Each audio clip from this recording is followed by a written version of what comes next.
Nous sommes avenue Wagram dans le très huppé 17e arrondissement de Paris. Un immeuble intrigue tout particulièrement les passants qui se demandent pourquoi la poste est entièrement recouverte d'une étrange bâche noire.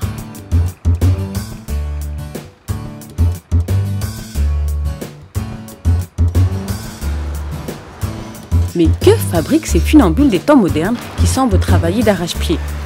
Ils installent en fait sur le mur de toile de 2000 m² une exposition éphémère de plus de 60 œuvres d'art, et pas n'importe lesquelles, du tag graffiti, qui obtient ainsi ses lettres de noblesse en s'installant dans les beaux quartiers. Je trouve ça bien parce que comme ça permet aussi aux jeunes artistes de pouvoir montrer leurs œuvres. Une révolution artistique qui ne laisse personne indifférent. Ça fait du bien de voir un peu de couleur dans Paris. Comme ça, tout le monde peut regarder. C'est un peu l'art accessible dans la rue. J'ai dit que c'était des horreurs. Ah bon, pourquoi c'est des horreurs?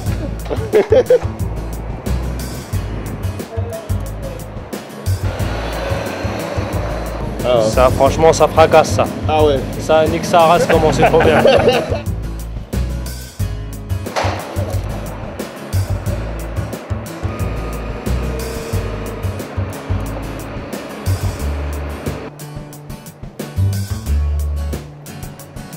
J'arrête pas de voir des gens en train de filmer ça ou s'arrêter de lever la tête, c'est un truc incroyable.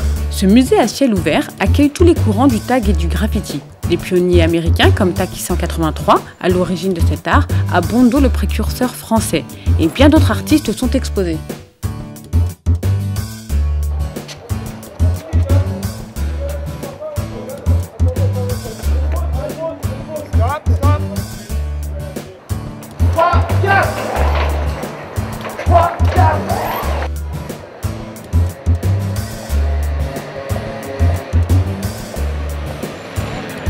Tout est géant, donc très compliqué à monter, très compliqué à tendre, avec le vent, etc. Ça a mis 6 mois pour faire tout ça, avec tout ce qui est tempête, etc. Mais on a quand même réussi à tout poser, quoi.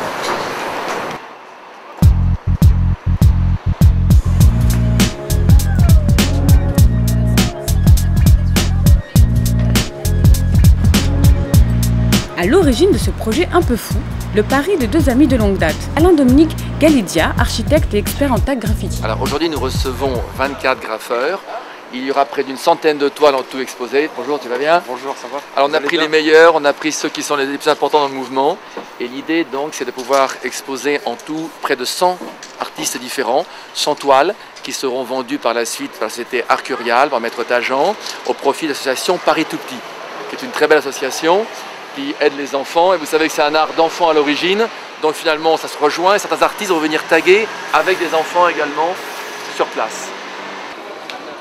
Et Laurent Dumas, amateur d'art et président du groupe Emmerich, spécialisé dans la restructuration d'immeubles. Moi je dirige la société Emmerich qui est le sponsor de toute l'opération, et on a pensé que plutôt que de faire une bâche commerciale sur l'immeuble, c'était important d'offrir aux Parisiens un musée à ciel ouvert qui est une première mondiale.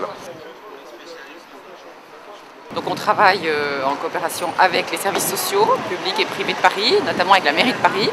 Et voilà, on essaye de trouver des idées pour récolter des fonds parce qu'on distribue quand même cette année, en plus on a eu une augmentation de 20% d'enfants. On a distribué près de 82 000 colis. Tout ça, il faut récolter des fonds et pour pouvoir remplir nos étagères et pour pouvoir distribuer.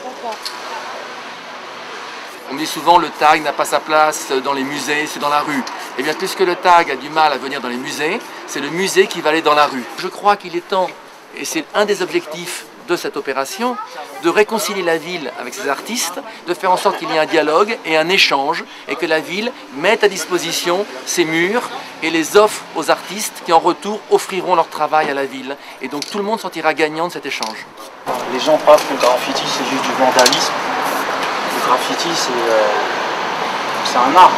Les gens ne comprennent pas que ça met du temps pour créer un style, pour élaborer quelque chose, quoi. L'inauguration le 1er avril dernier a remporté un franc succès. De nombreuses personnalités se sont bousculées pour découvrir en avant-première cet happening culturel qui a demandé plusieurs mois de travail. Est-ce que tu admires le travail d'équipe ou pas?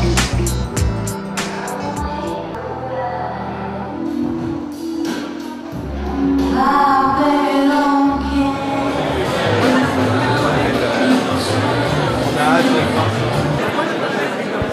Ça me touche parce que j'ai vu la naissance de cet art. Au début, on se demandait un peu qui étaient ces taggeurs qui arrivaient et qui, quelque part, faisaient des gribouillis sur des murs. C'était comme ça que c'était ressenti au tout début. Et puis très vite, on a compris que c'était quelque chose d'important, je veux dire, et que la ville pouvait devenir subitement un support d'œuvres d'art. Emmerich, la société qui est quelque part, qui participe à cette initiative ou qui l'a suscitée, est une société qui, quelque part, est dans l'air du temps, parce que la question des cultures urbaines, de la transformation de la ville, est quelque chose de très prégnant. Vous avez révolutionné le chantier.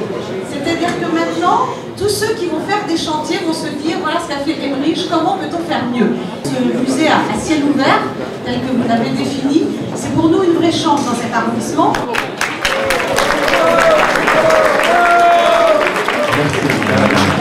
Je voudrais surtout remercier tous les élus du 17e qui nous soutiennent dans cette opération, et bien entendu Madame la maire, Madame Custer, mais également Catherine Dumas, qui est sénatrice du 17e, qui est partie, et Françoise de Panafieux, qui nous ont beaucoup accompagnés dans ce projet.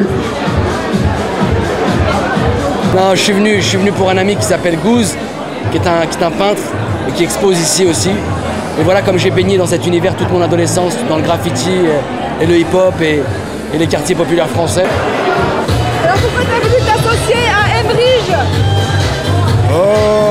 C'était juste par rapport à la vente aux enchères et le don pour les enfants.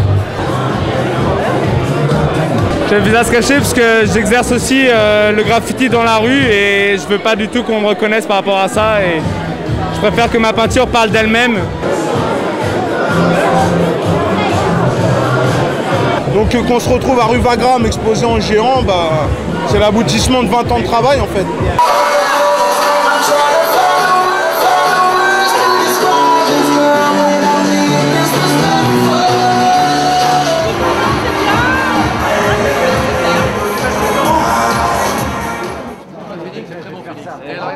Il faut les relier.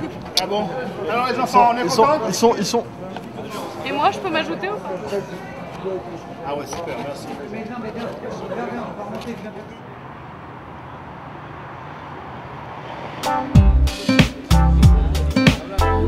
Pendant plusieurs week-ends de suite, des artistes de différents pays se sont prêtés au jeu des performances live devant un public hétéroclite. Dans un quartier où les graffitis ne sont pas légion, ce musée à ciel ouvert a permis la rencontre de différents univers et mis cet art controversé à la portée de tous.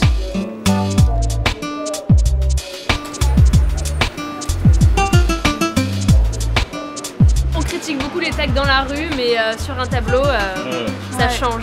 On le voit d'une autre manière.